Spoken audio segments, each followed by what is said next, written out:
Padma barrage নির্মাণে শুধু অবকাঠামো নয়, নদী ড্রেজিং, পলি ব্যবস্থাপনা, প্রবাহ নিয়ন্ত্রণ ও নিয়মিত রক্ষণাবেক্ষণ নিশ্চিত করার তাগিদ দিয়েছেন প্রকৌশলীরা। বিকেলে রাজধানী ইঞ্জিনিয়ার্স ইনস্টিটিউশনে পদ্মা ও তিস্তা ব্যারেজ বিষয়ক গোলটেবিল বৈঠকে এসব কথা বলেন তারা।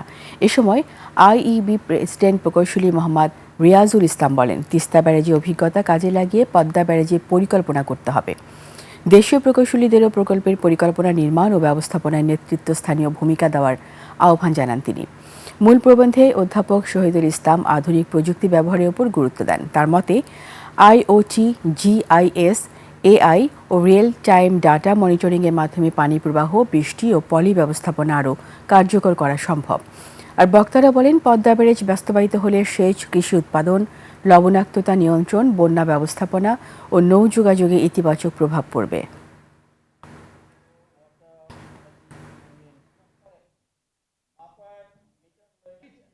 আমরা পদ্মা ব্যারেজ করতে যাচ্ছি।